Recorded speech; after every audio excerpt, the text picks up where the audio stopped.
함께 찬양 드리며 예배로 나아가겠습니다.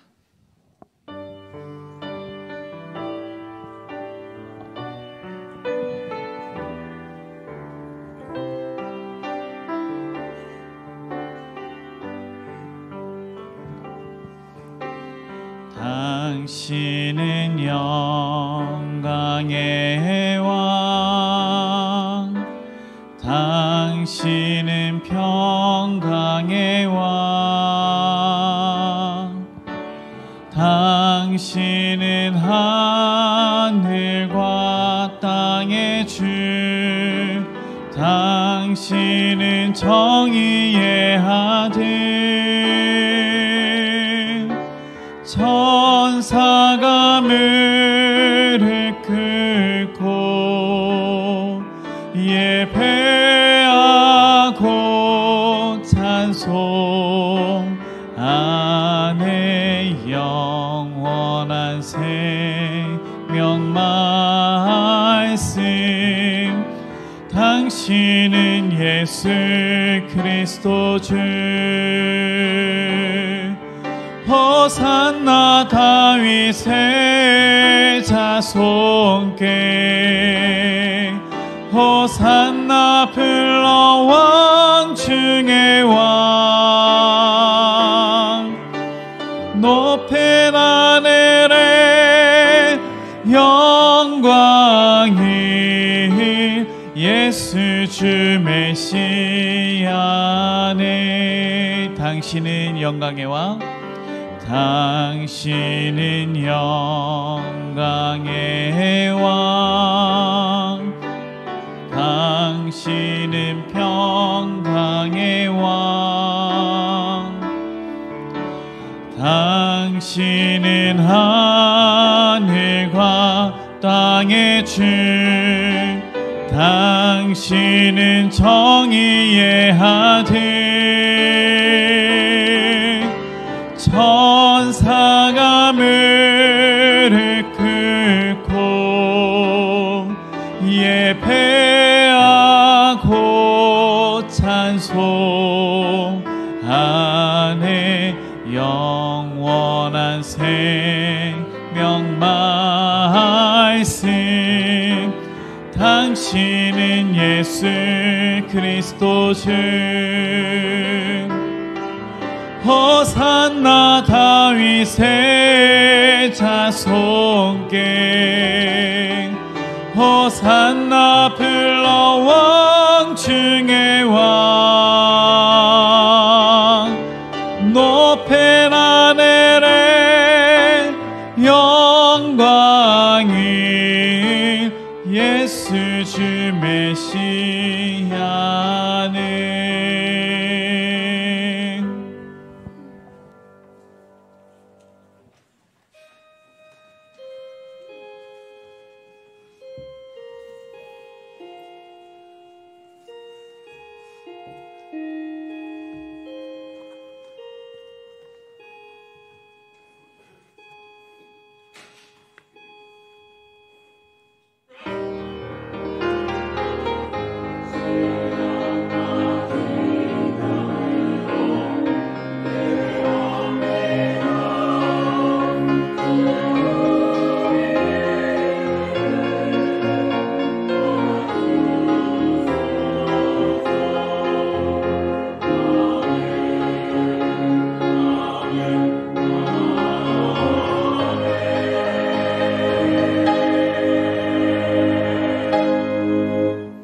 하나님, 오늘은 외아들 이삭의 아버지 아브라함이 아들의 손을 잡고 죽음의 산을 향해 걸어갔듯이 하나님께서 외아들 예수님의 손을 붙잡고 죽음이 기다리던 예루살렘으로 들어가시는 날입니다.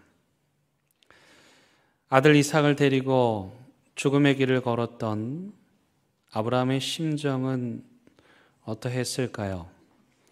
또 아들 예수님을 데리고 죽음의 길을 걸으셨던 하나님의 심정은 어떠했을까요? 이 두 아버지들이 떨리는 손으로 아들의 손을 나무 제단에 그리고 십자가에 결박할 때 어떤 마음이었을까요? 이 시간 그 손으로 우리의 교만하고 악한 마음을 결박하여 주시어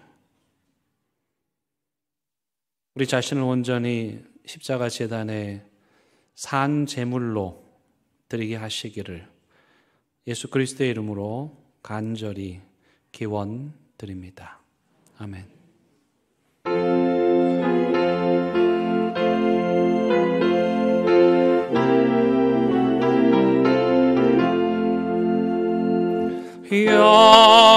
영광스러운 주를 보라 고난받은 그 모습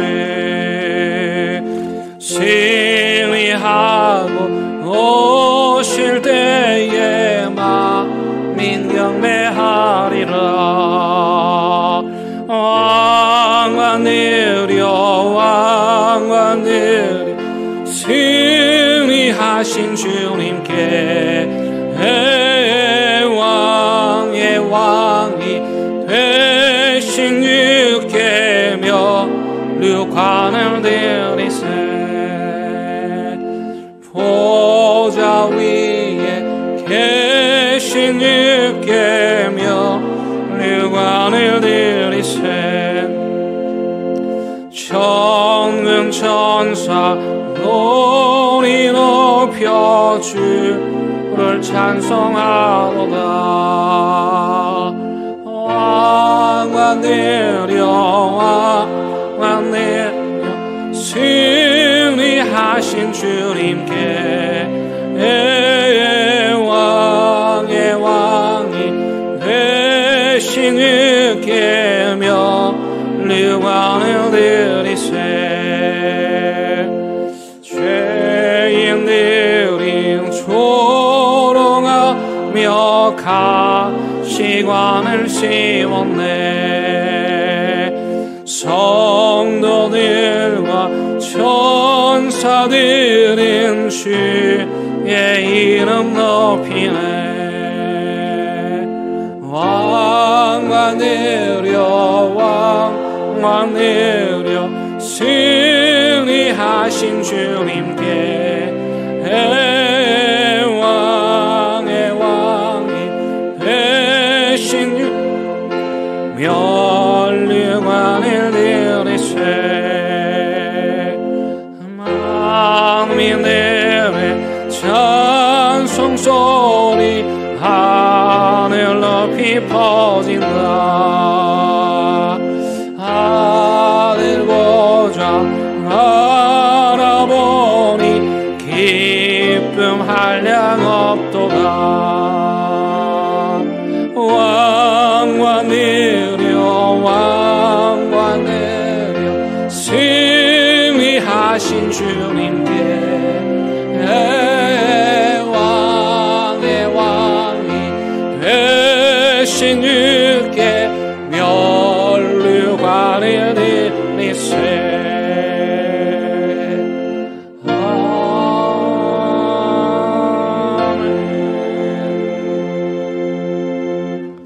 시온에 따라 크게 기뻐할지어다.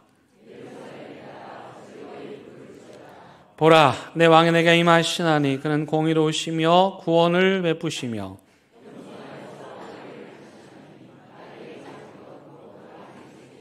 내가 에브라임의 병거와 예루살렘의 말을 끊겠고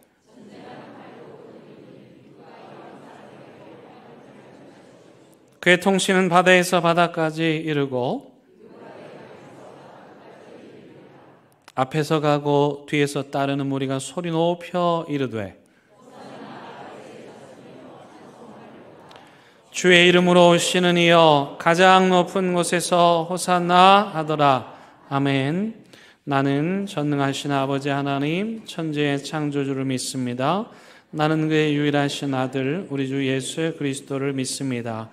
그는 성령으로 잉태되어 동정녀 마리아에게서 나시고 본디오 빌라도에게 고난을 받아 십자가에 못 박혀 죽으시고 장사된 지 사흘 만에 죽은 자 가운데서 다시 살아나셨으며 하늘에 오르시어 전능하신 아버지 하나님 우편에 앉아 계시다가 거기로부터 살아있는 자와 죽은 자를 심판하러 오십니다. 나는 성령을 믿으며 거룩한 공교회와 성도의 교제와 죄를 용서받는 것과 몸의 부활과 영생을 믿습니다. 아멘. 이 시간 자리에 앉으셔서 하나님과 여러분만이 아는 은밀한 죄를 침묵 가운데 고백하는 시간 같습니다.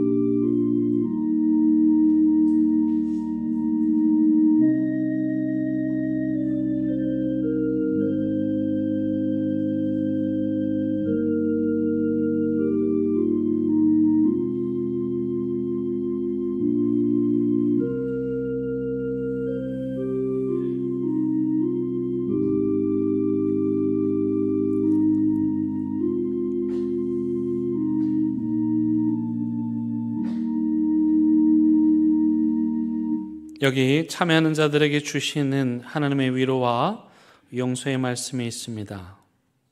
예수여, 당신의 나라에 임하실 때에 나를 기억하소서. 내가 진실로 내게 이르노니 오늘 내가 나와 함께 낙원에 있으리라. 아멘.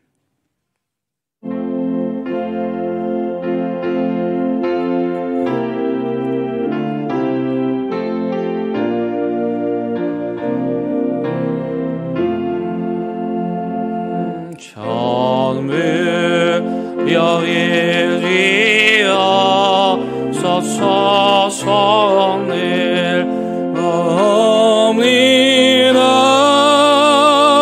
주 나를 외면하시며 나 어디 가리까.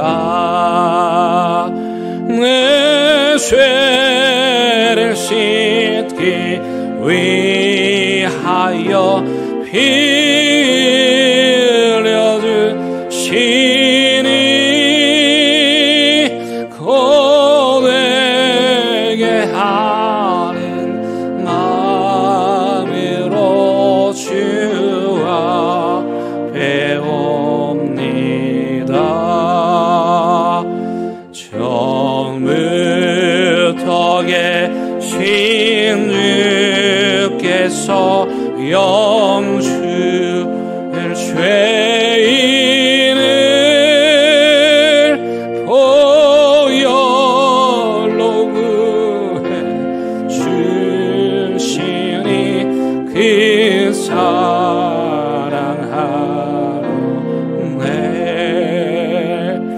내 죄를 씻기 위하여 빌려주시니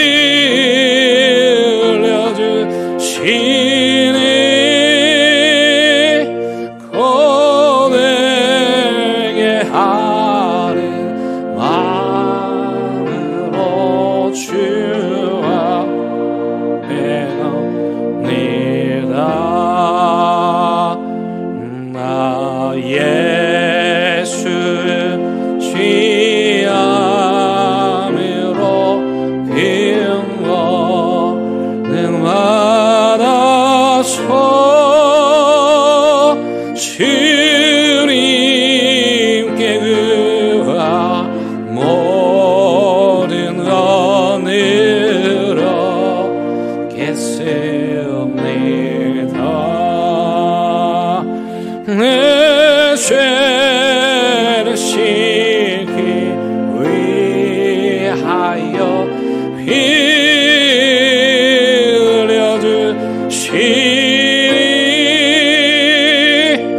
고백에 하는 마음 주 앞에 내 죄를 씻기 위하여 내 죄를 씻기 위하여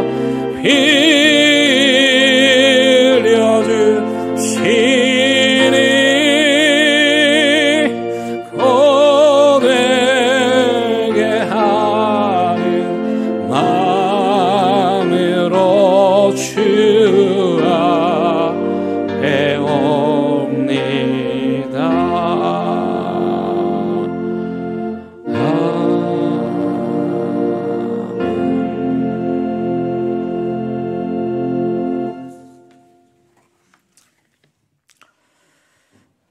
여호와 우리 하나님, 천지의 만물을 창조하신 우리 아버지, 그 위대하신 이름을 찬양합니다. 지난 한 주간도 아버지의 품 안에 은혜와 사랑으로 저희를 지켜 보호하시고 먹을 것, 입을 것, 그리고 잠잘 것을 주시고 종료주일 또한 고난주간이 시작되는 오늘 모두 모여 함께 주님을 찬양하고 기도하며 말씀 나누고 교제할 수 있도록 허락하심에 감사드립니다.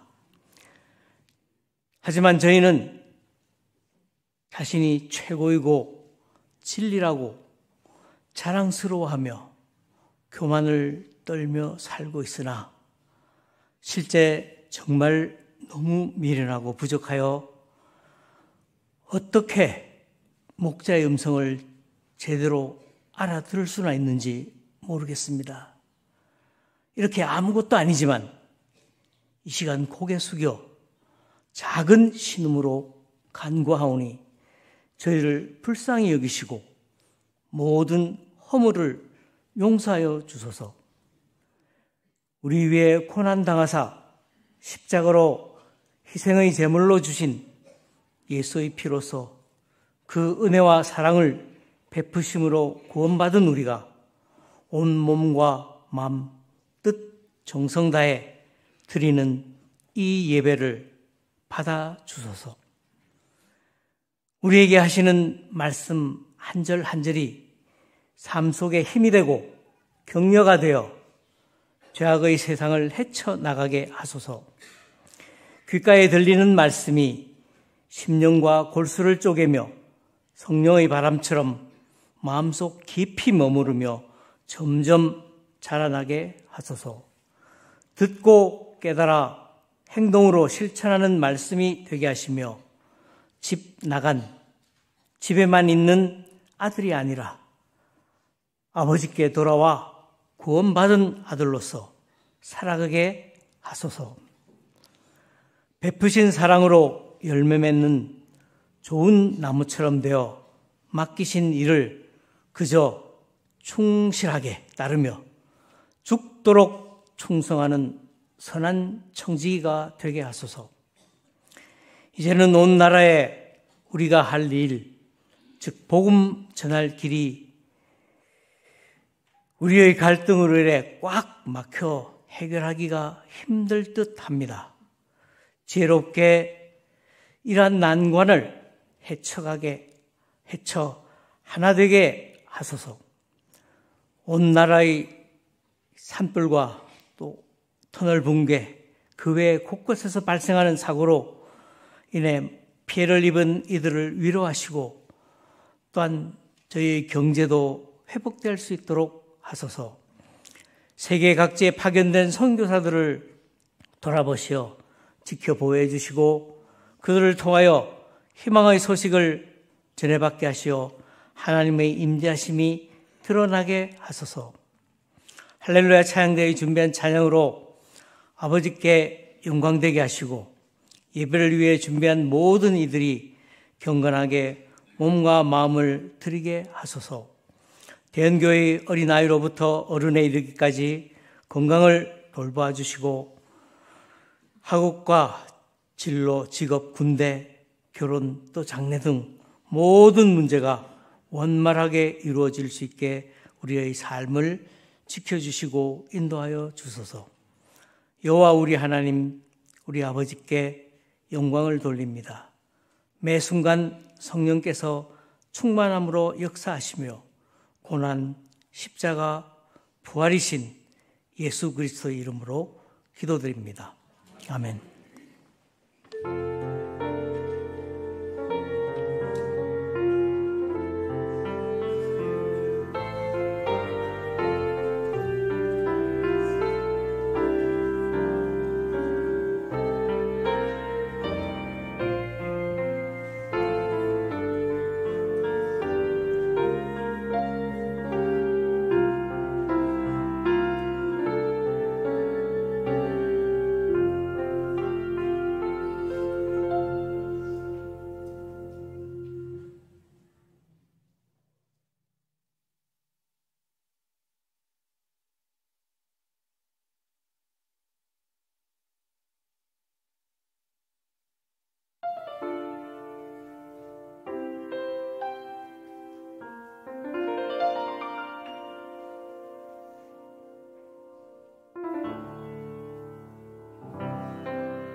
오늘 우리에게 주시는 하나님의 말씀은 출애굽기 12장 21절에서 23절의 말씀입니다.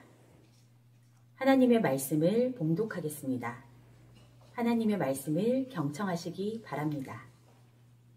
모세가 이스라엘 모든 장로를 불러서 그들에게 이르되 너희는 나가서 너희의 가족대로 어린 양을 택하여 유월절 양으로 잡고 우슬초 묶음을 가져다가 그릇에 담은 피에 적셔서 그 피를 문 임방과 좌우 설주에 뿌리고 아침까지 한 사람도 자기 집 문 밖에 나가지 말라. 여호와께서 애굽 사람들에게 재앙을 내리려고 지나가실 때에 문 임방과 좌우 문설주의 피를 보시면 여호와께서 그 문을 넘으시고 멸하는 자에게 너희 집에 들어가서 너희를 치지 못하게 하실 것임이니라. 아멘. 이것은 하나님의 말씀입니다.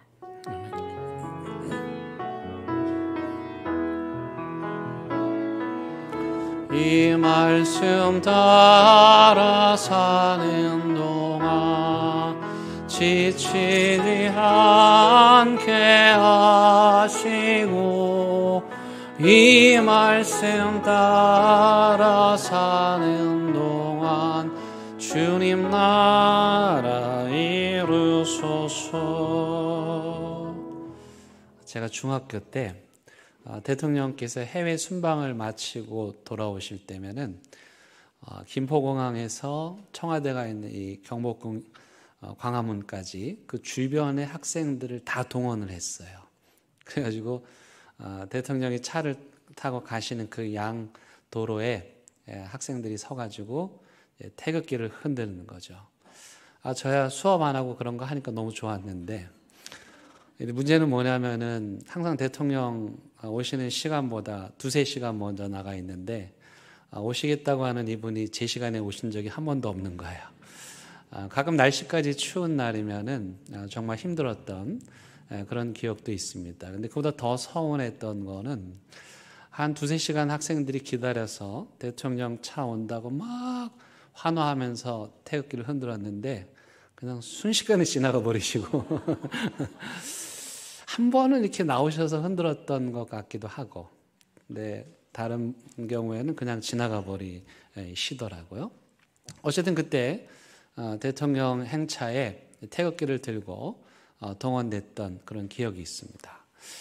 오늘 예수님께서 십자가를 지시기 위해서 예루살렘으로 들어가는, 그래서 오늘 우리는 이 날을 종려주일이라고 그럽니다. 왜냐하면 그때 사람들이 태극기가 아니라 종려 나무 가지, 사실 흔들 게 없으니까 그 나뭇가지 들고 흔든 거죠. 여기 앞에 보는 이런 비슷한 모양의 나뭇가지를 들고 예수님 오신다고 환영을 했습니다. 근데 여기서 우리가 궁금한 점이 생기는데요. 아니 어떻게 해서 그렇게 많은 사람들이 예수님을 환영했을까? 물론 예수님은 언제나 이슈를 몰고 다니시는 그런 화제의 인물이었기 때문에 많은 사람들이 예수님을 만나기 위해서 그러기도 했지만 사실 그때가 유대인의 최고의 명절인 유월절이었어요. 그래서 이스라엘 백성들은 유월절 명절이 되면 다 예루살렘을 찾아오게 되니까 유월절 명절에는 예루살렘의 사람들이 그득했던 것이죠. 그래서 이때 예수님 말고 또 한 사람이 예수님보다 먼저 행차를 했어요. 그가 누구냐면 빌라도 총독입니다. 원래 빌라도 총독의 관저는 저 지중해 분위기 좋은 아주 환경이 좋은 그런 가버나움의 신도시에 있었는데 이렇게 명절이 되면 사람들이 많이 몰리게 되고 그러다 보면 치안을 유지해야 하기 때문에 빌라도가 직접 큰 명절 때마다 예루살렘에 들어갑니다. 아마도 예수님의 환영 행렬보다 빌라도의 행차가 훨씬 더 규모가 컸을 것이고 또 학생들 동원하듯이 동원을 하기도 했을 겁니다. 그 뒤를 이어서 예수님께서 이제 예루살렘 성전에 입성하시는 장면을 복음서의 저자들이 보도하고 있습니다.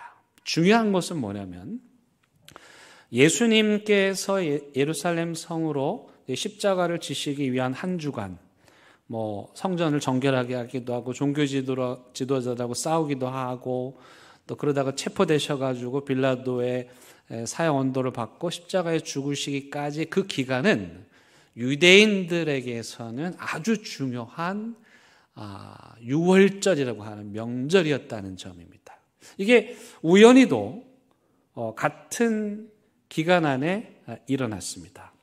여러분, 우리가 주의해야 될 거는 이 성경을 쓰고 또 성경의 저자들, 이게 다 이스라엘 사람들, 유대인들이란 말이죠.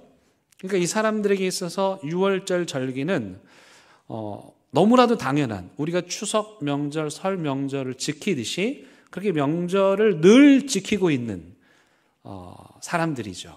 근데 그들 중에 이제 예수를 믿는 같은 유대인이고 유월절 명절을 늘 지켜왔던 그들 중에 예수를 믿는 기독교인들이 성경을 쓰는데, 근데 이 성경의 저자들이 이 유월절과 예수님의 죽음을 계속해서 연결시키고 있습니다. 좀 더 정확하게 말하자면 복음서의 저자들은 예수 그리스도의 십자가를 유월절이라고 하는 이 절기의 빛 아래에서 해석을 하고 있습니다.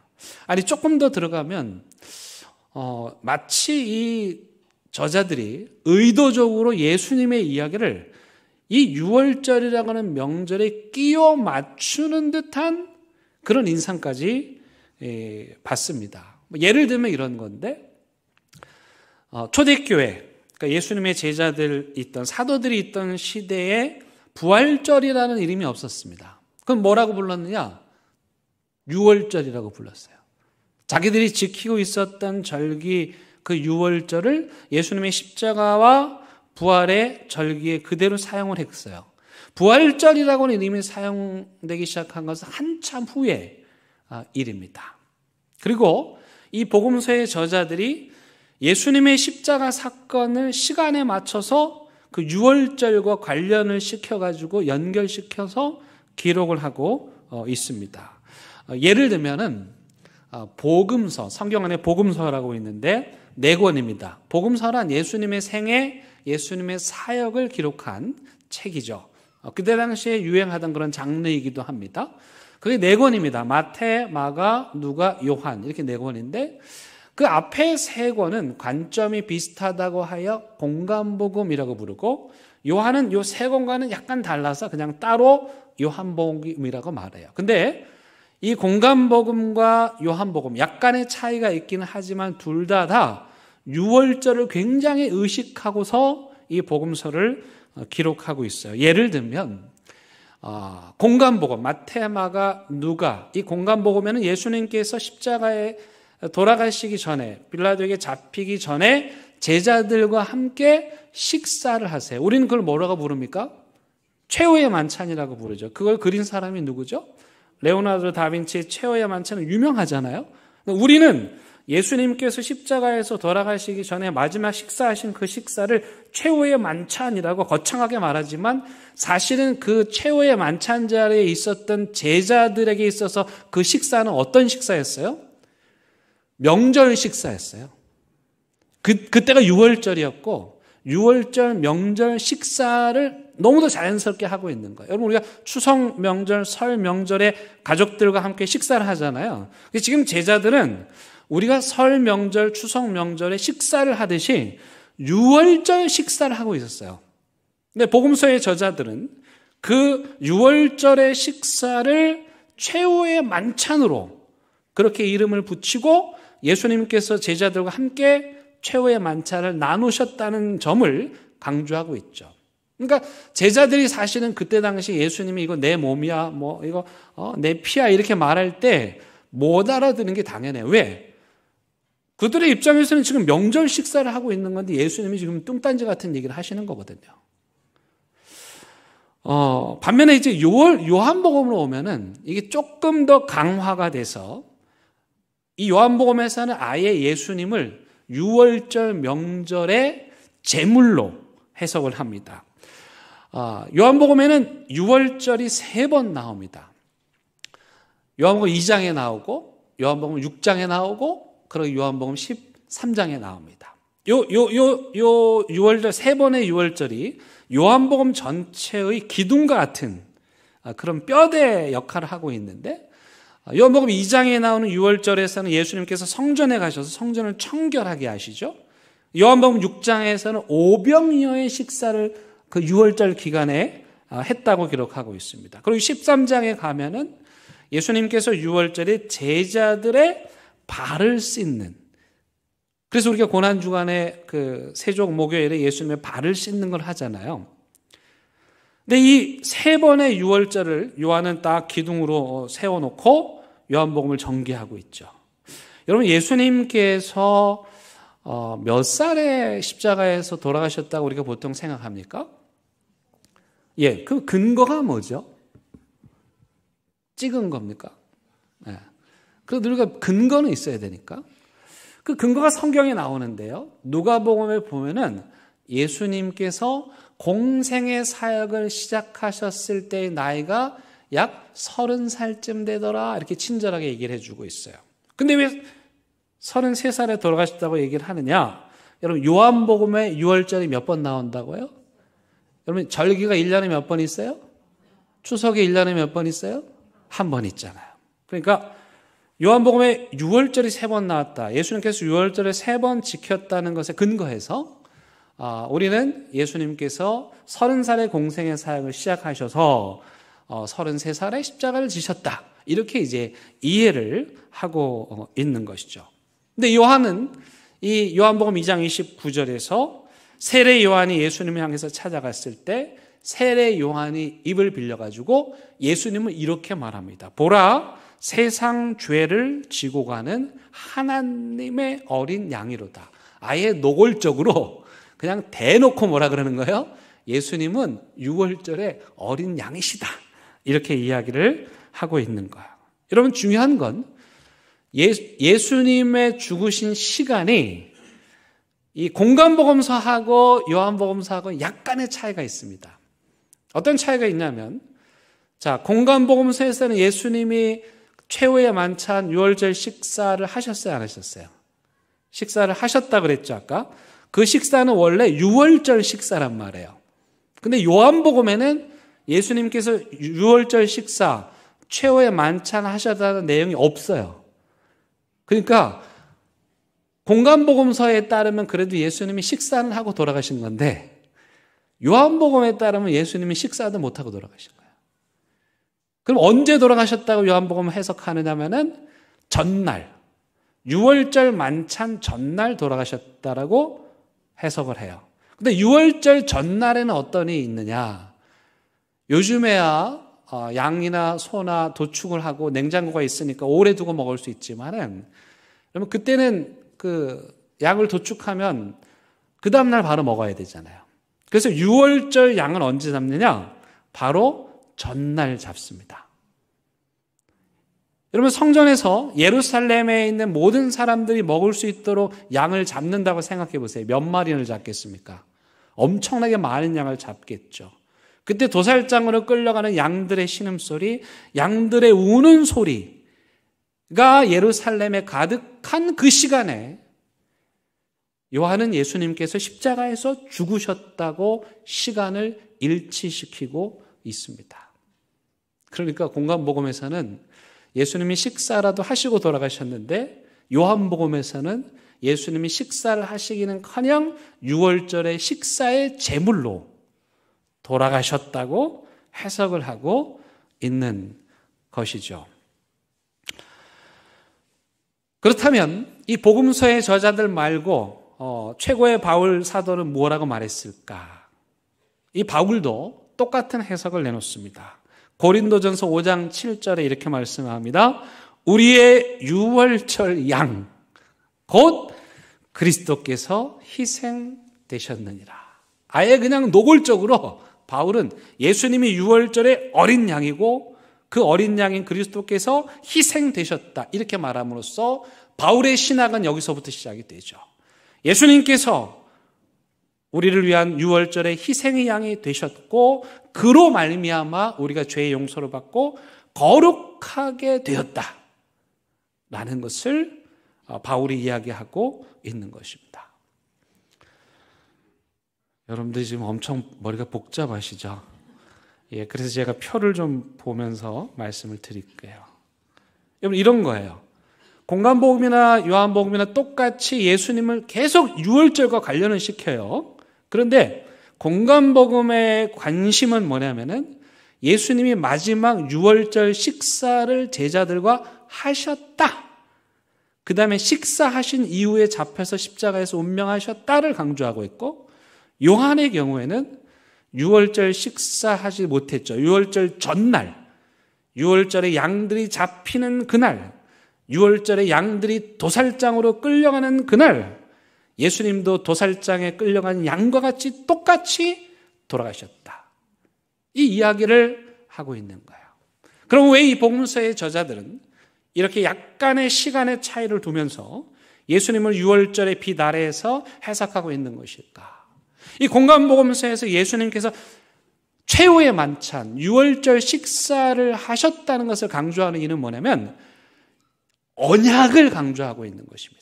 이 유월절의 식사는 하나님과 이스라엘 백성들이 시내 산에서 십계명을 통해서 계약을 맺죠.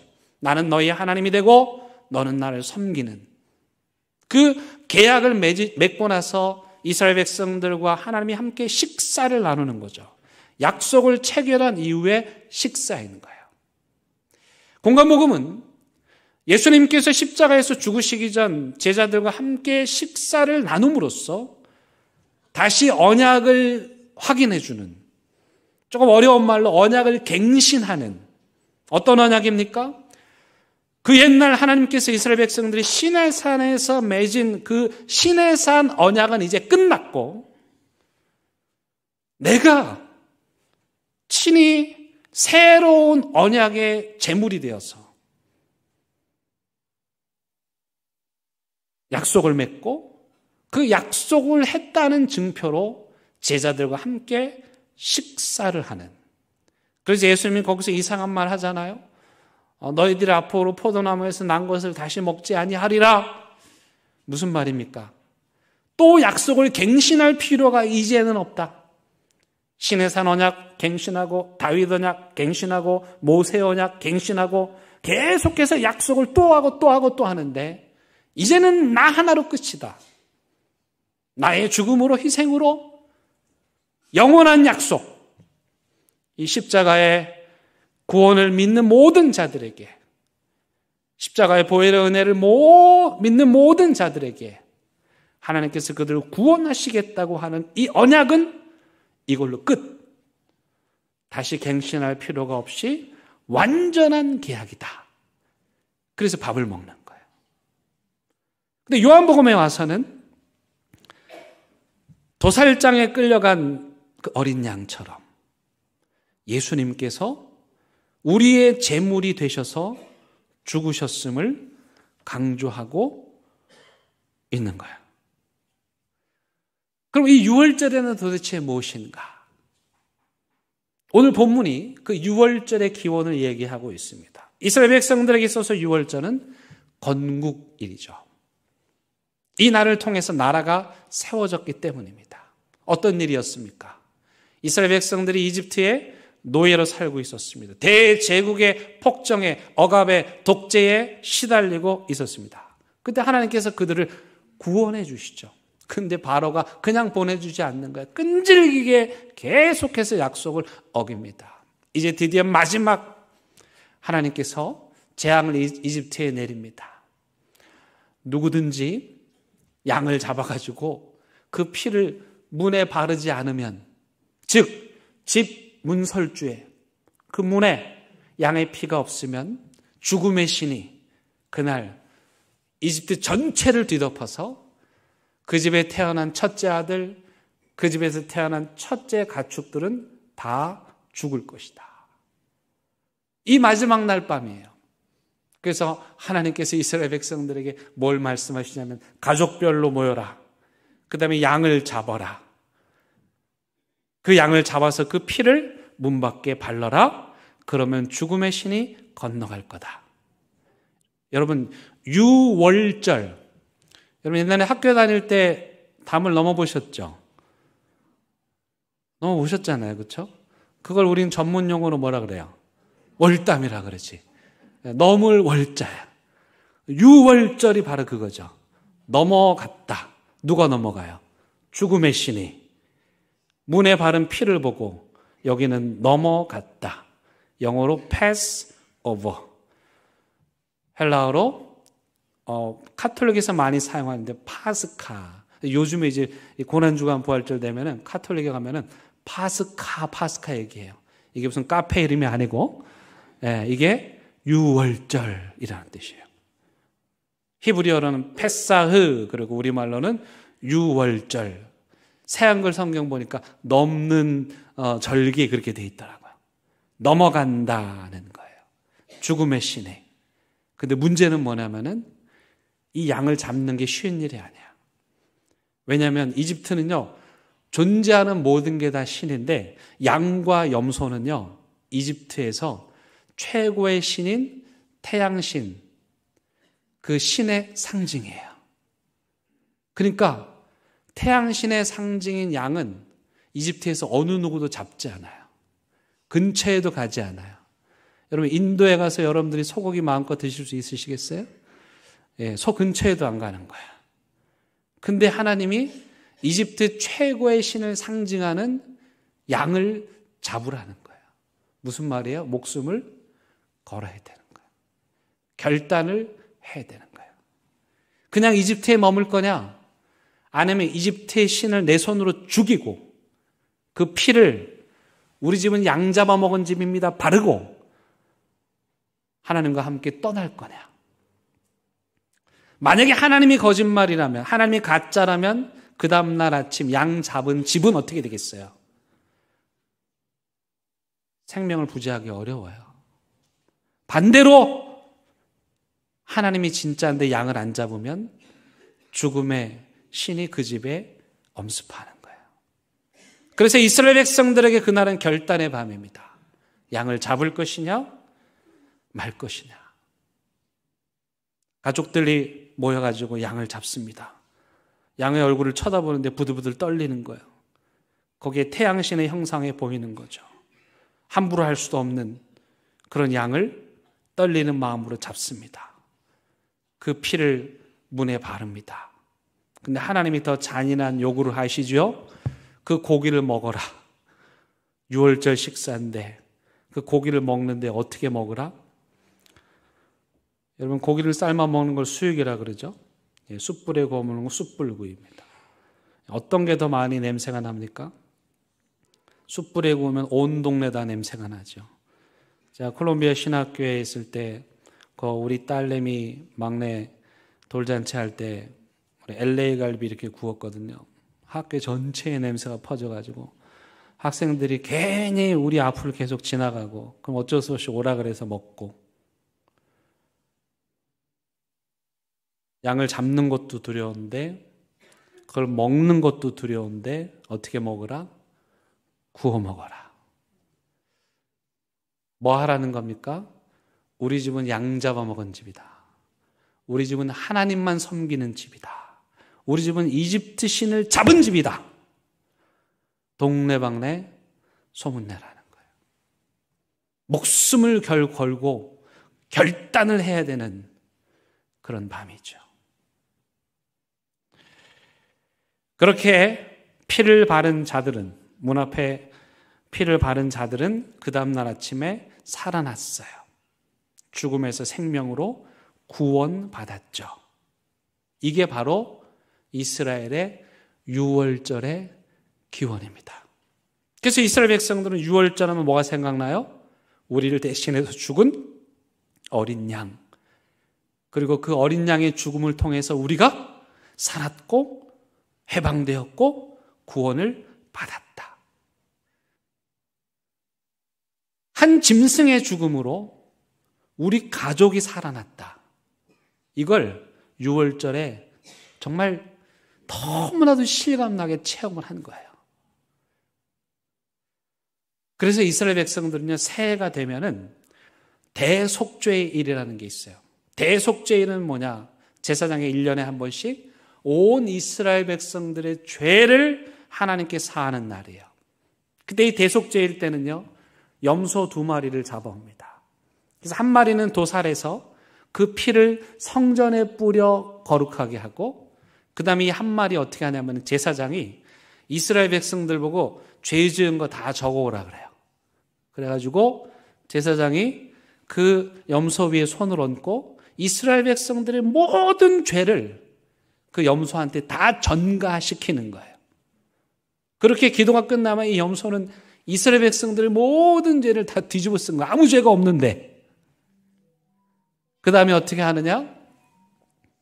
이 염소를 이스라엘 사는 사람들이 있는 이 진영으로부터 최대한 멀리 떨어진 광야까지 가서 그 양을 광야에, 그 염소를 광야에 버립니다. 이 염소의 이름을 아사셀 염소라고 그래요. 그럼 그 염소는 어떻게 되겠습니까? 그 떼약볕에 그 광야에서 살기 위해서 물을 찾아 몸부림을 치다가 그렇게 비틀비틀 쓰러져 광야에서 죽고 들짐승의 밥이 되어가는 거죠. 그렇게 그 아사셀 염소는 온 이스라엘 죄를 다 뒤집어 쓰고 광야에 가서 홀로 쓸쓸히 죽음으로 이스라엘의 죄의 문제를 해결하는 거예요. 그래서 여러분 시편에 보면은 이런 멋진 시적인 표현이 있습니다. 동이 서에서 먼 것 같이 우리의 죄가를 우리에게서 멀리 옮겨주소서. 동이 서에서 멀다 무슨 말입니까? 이 아사셀 염소를 우리가 사는 곳에서부터 가장 저 끝으로 보내셔서 우리의 죄를 다 옮겨주옵소서. 그러한 고백인 거죠. 근데 여러분, 초대교회 성도들, 복음서의 저자들은 유대인들이었기 때문에 이 명절이 뼛속 깊이 새겨졌고, 바로 이 유월절 명절을 예수 그리스도의 사건으로 가지고 옵니다. 사실 이 제자들은 처음에 예수님께서 십자가에서 죽으셨을 때 다 어디로 갔습니까? 다 도망갔어요. 뿔뿔이 흩어졌어요. 이해할 수 없었죠. 왜냐하면 그들이 그리고 있던 예수님은 정말 이스라엘을 구원해주고 해방해줄 그런 강력한 힘을 가진 메시아인 줄 알았는데, 그분이 십자가에서 죽었다는 그 말을 듣고 다 떠나버렸어요. 예수님이 잡힐 때 다 도망가 버렸죠. 언제 그들이 예수님의 죽음의 의미를 깨닫습니까? 예수님께서 부활하시고 그리고 이렇게 돌아봤더니 예수님의 죽으심의 의미가 어떻게 다가오는 거예요? 우리 유월절의 어린 양. 유월절 만찬을 위해서 도살당하는 그 어린 양의 죽음. 양 한 마리의 죽음으로 온 가족이 살고, 아사셀 염소 한 마리의 죽음으로 온 이스라엘이 살았던 그 대속적 사건이 그제서야 깨달아진 거예요. 그래서 복음서의 저자들은 바로 예수 그리스도의 죽음과 부활을 유월절과 연결시켜서 해석을 한 거죠. 여러분, 이 두 사건이 똑같지 않습니까? 유월절, 그들이 죽음의 위기에 있었죠. 그런데 하나님께서 구원해 주셨죠. 그래서 구원의 기쁨을 누렸습니다. 십자가도 마찬가지입니다. 예수님이 십자가의 죽음으로 다 절망하였죠. 그런데 그 십자가의 죽음이 그들을 구원하였고 그 구원의 기쁨을 누리게 되었던 것이죠. 무엇보다도 이 복음서의 저자들이 유월절과 예수님의 부활을 연결시킨 이유는 뭐냐면, 구약과 신약이 단절되지 않고 연결되어 있다는 것을 말하려고 합니다.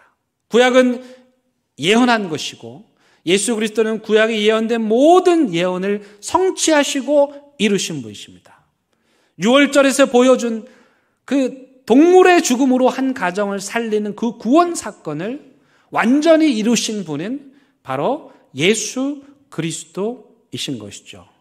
유월절의 그 양의 죽음으로 생명을 살렸듯이 예수님께서는 아사셀 염소처럼 유월절의 어린 양처럼 자신을 십자가 위에서 제물로 바침으로, 요한에 의하면 유월절 제물이 죽던 통곡하던 비명을 지르던 그날 예수님께서 십자가 위에서 내가 목마르다라고 비명을 지르시며 운명하신 그 죽음, 그것을 통해서 온 인류를 살리신 구속의 놀라운 사건을 복음서의 저자들이 깨닫게 되었던 것입니다.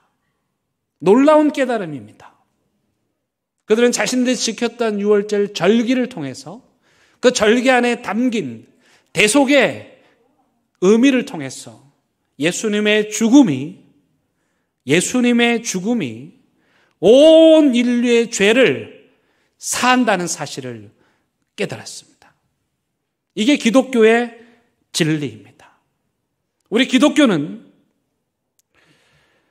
2000년 전 그 예수님께서 유월절의 어린 양처럼 아사셀의 염소처럼 온 인류의 죄를 다 뒤집어쓰고 자기 자신을 희생하심으로써 제물로 바침으로써 우리가 용서받고 구원받고 해방된다는 사실을 믿습니다. 어떤 분들에게는 저 사람이 지금 무슨 소리를 하냐, 생긴 건 멀쩡하게 생기고 그래도 좀 말쑥하게 그래도 정상으로 보이는 사람인데 어떻게 저런 말도 안 되는 소리를 하는가. 2000년 전의 예수의 죽음이 나하고 무슨 상관이 있단 말인가. 그렇게 생각되시는 분들이 계실 수도 있겠습니다만 복음서의 저자들은 자신들의 선조들이 이집트에서 어린 양의 죽음으로 살아난 그 처절한 체험,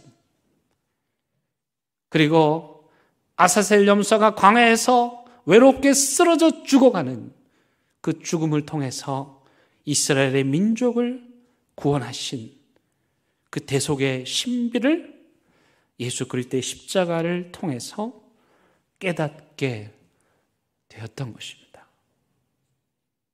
사랑하는 대형교회 성도 여러분, 2000년 전 유월절의 어린 양으로 십자가에 달리신 예수 그리스도의 그 죽음이, 거기서 흘리신 그 보혈이 저와 여러분들의 죄를 깨끗게 하고 용서해 주신다는 사실을 믿으시기를 바랍니다. 이번 부활절에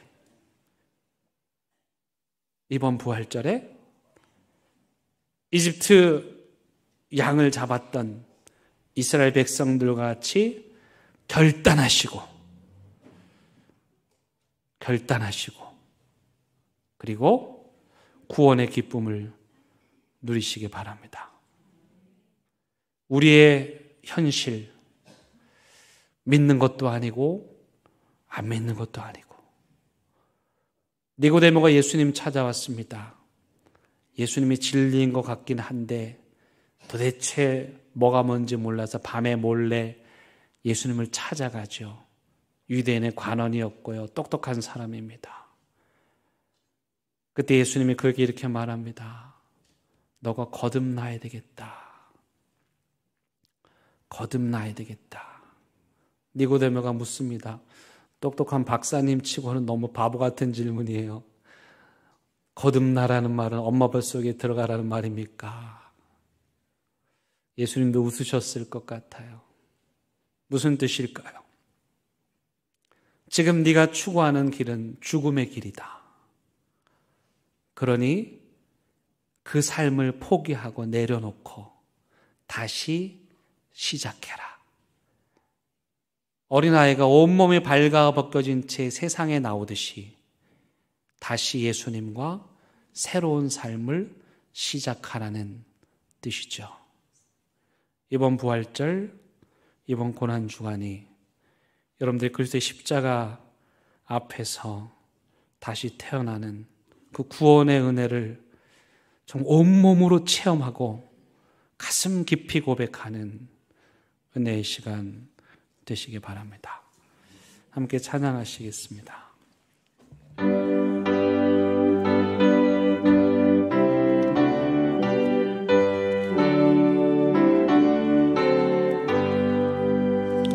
그 참혹한 십자가에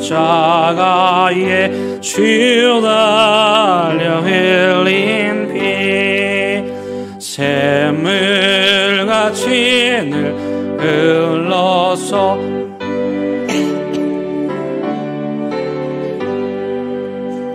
값 없어도 나나와서 내 죄를 고하면 있는 보다 더히도록 참 성결로 드리 나 믿노라 나 믿노라 그 보혈 공로를 힘 없어도 피 흘리사 날 구원하셨네 저 흉악한 한강도는 제 죄를 깨달아 죄 없으신 주 예수를 주로 믿었네 내 진죄 흉악하나 주 예수 믿으면 용서받은 강도 같이 곧 구원받으리 아멘 나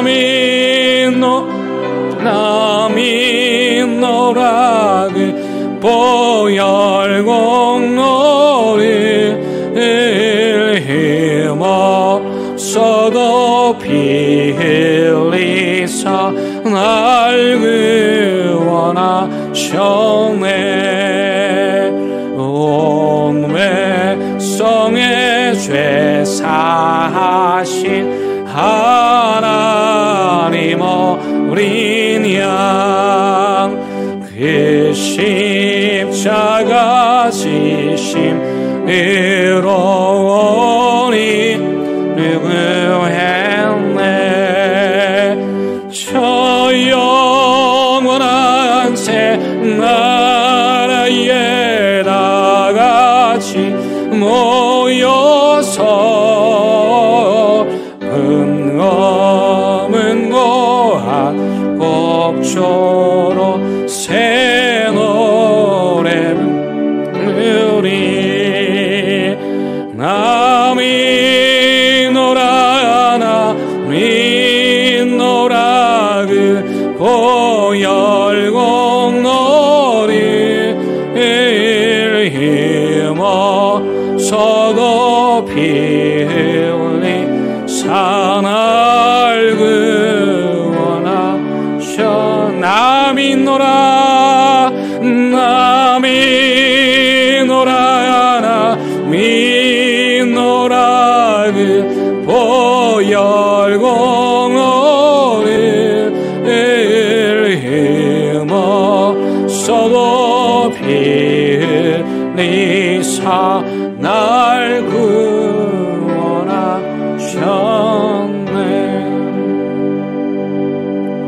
기도하겠습니다. 하나님 이번 2025년 6월절에는 그 옛날 양 한 마리의 죽음으로 한 가족을 살렸듯이 염소 한 마리의 죽음으로 이스라엘을 살렸듯이 예수님의 죽음으로 우리가 구원받고 살아났다는 이 이해되지 않는 논리적으로 해석되지 않는 이 진리가 깨달아지는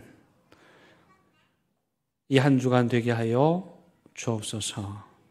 예수님의 이름으로 기도드립니다. 아멘.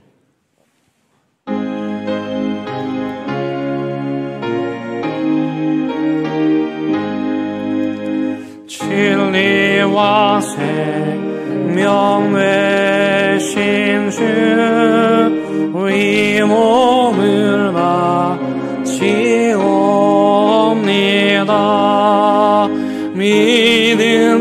소망 사랑의 하나님 하소서. 아멘.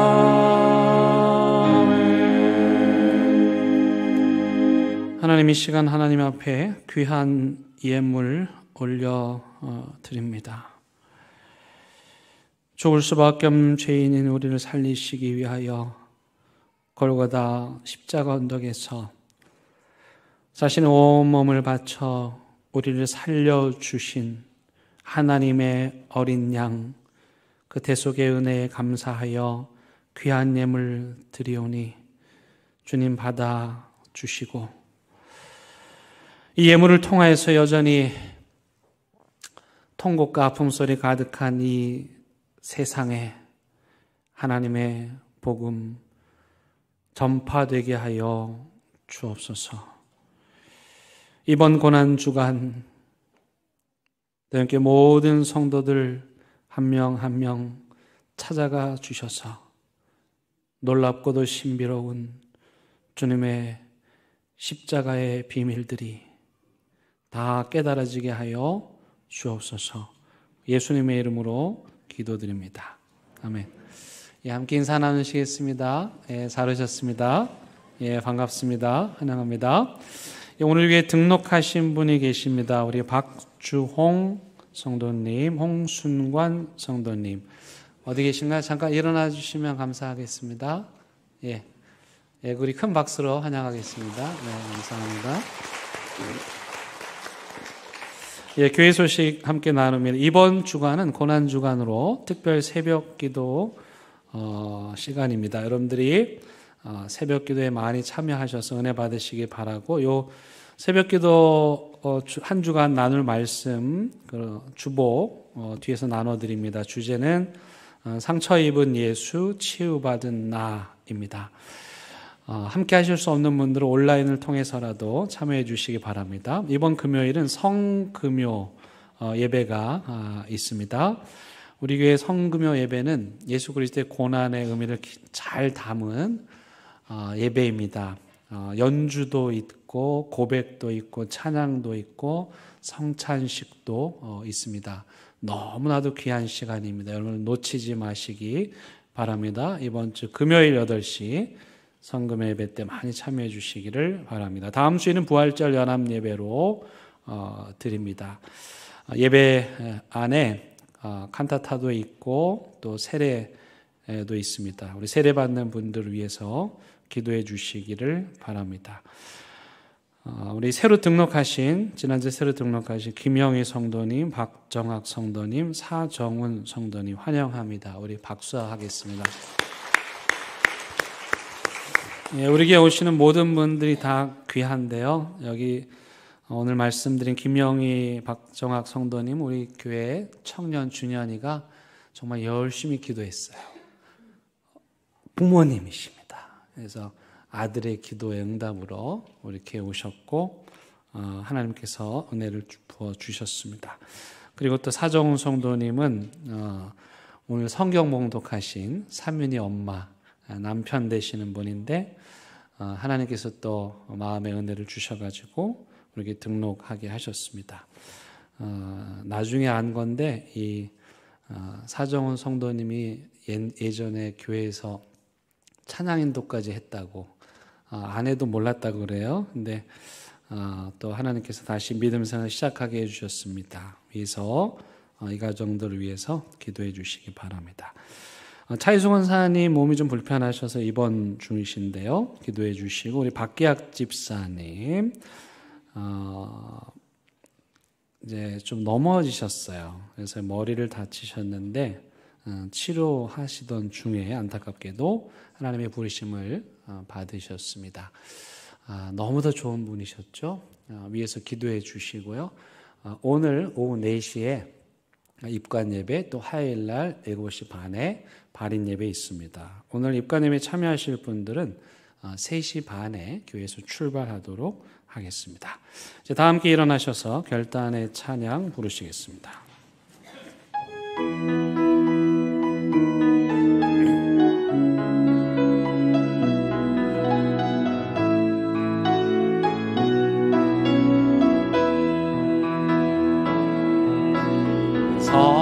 하나님의 고요히 감싸여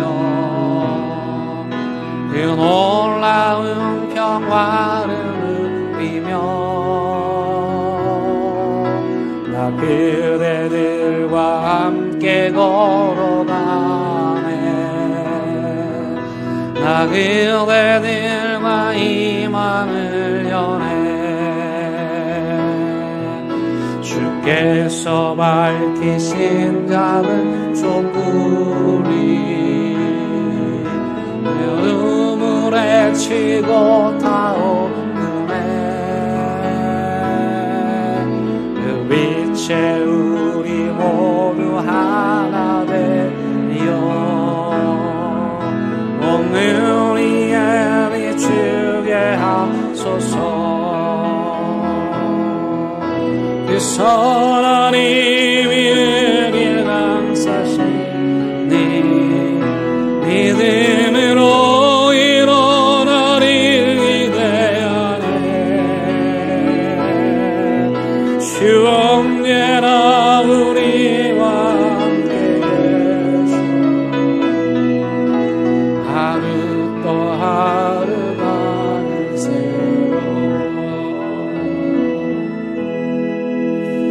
우리 주님 예수 그리스도의 은혜와 하나님의 크신 사랑과 성령님의 인도하심이 유월절 어린 양처럼 도살장에 끌려가는 어린 양처럼 광야에서 죽어가는 어린 양처럼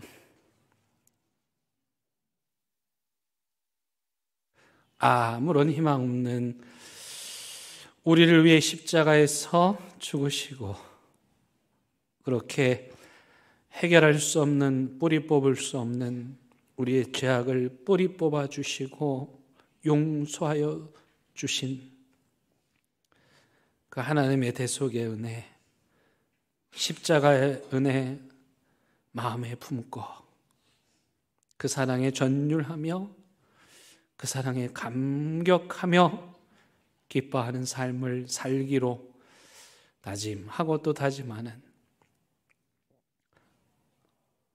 사랑하는 대형교회 모든 성도들 위해 그들의 가정과 일터와 사업장 위에 이 나라, 이 민족 위에 이제부터 영원토록 함께 하시기를 간절히 축원합니다.